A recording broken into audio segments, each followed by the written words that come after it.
premature deaths a year. It does lead. I'd like the panel's opinion, please, or the Assembly's opinion, on the fact that Shirley Rodriguez tried to influence Imperial College to change the wording on their report about the effects of ULEZ. Look at that sentence.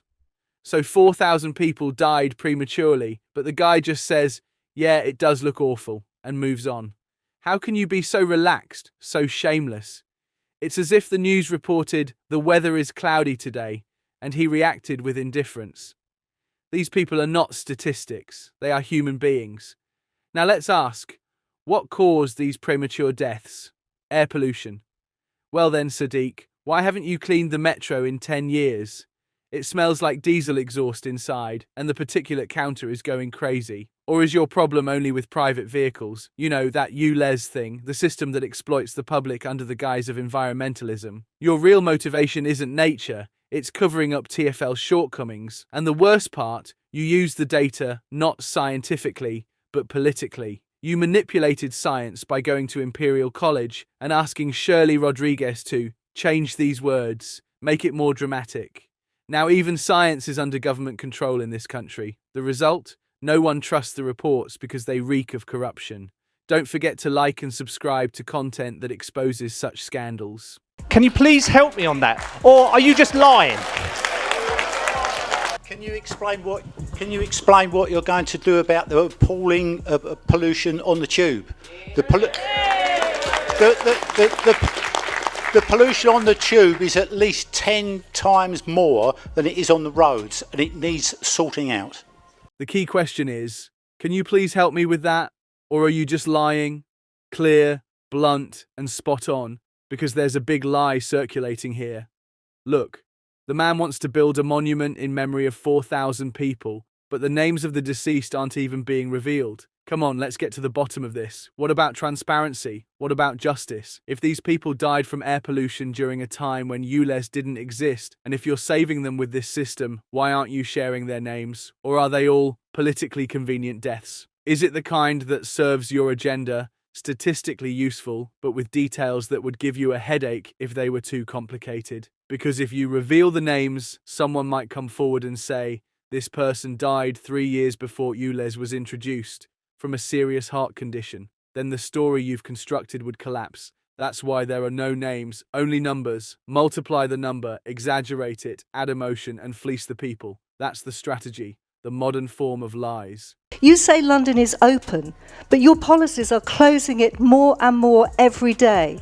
I believe ULEZ is actually replenishing TfL's budget. I don't believe the lies. Thank you. I don't believe that it's all about pollution. Spot on. You say, London is open, but open to what? To the wealthy, to immigrant investors, to carbon credit traders, to the middle class? Come on, the city isn't open. It's locked up tight. ULEZ is not an environmental policy. It is a tool of class domination. Think about it this way. A man drives to see his sister once a week and ends up paying a $300 fine for it. On the other hand, the guy driving a Range Rover pays 0 fines because his car is environmentally friendly. What a wonderful country. Is this system fair? No. This is a system where the people are oppressed and bureaucracy thrives. But it's not just about money. These people are also interfering with your lifestyle. They're deciding when, where, and how you travel. They talk about freedom, but they're keeping you on a leash. That's the real meaning of London is open. We're open, but not to you, only to those who fund us. What is the point in having you in post if you don't take responsibility for anything at all? Nice to meet you, Mr. Khan. Theft's up 31%. Sexual offences up 43%. Robberies up 58%. Will you apologise to London residents for allowing London to become lawless under your leadership?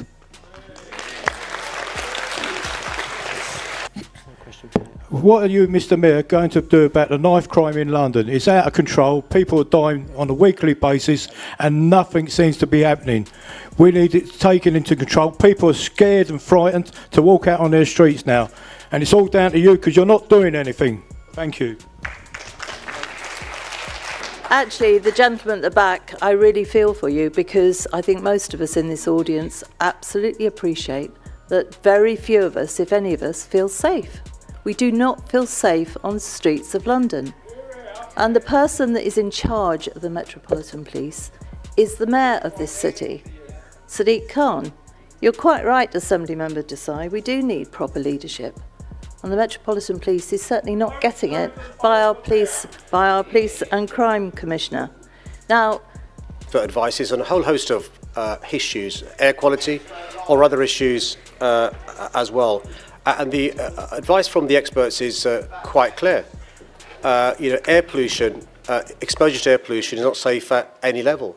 It does lead to premature deaths in our city. According to the experts, around 4,000... Sir, let the Mayor answer, please. So it does lead to around 4,000 premature deaths a year. It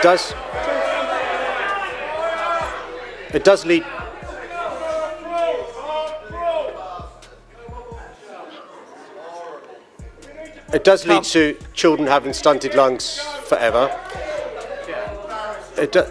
It does lead to adults having a whole host of health issues, from asthma to cancer, dementia.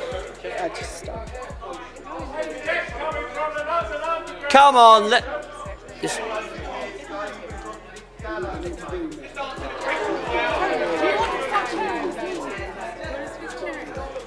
Quiet! The same old tune.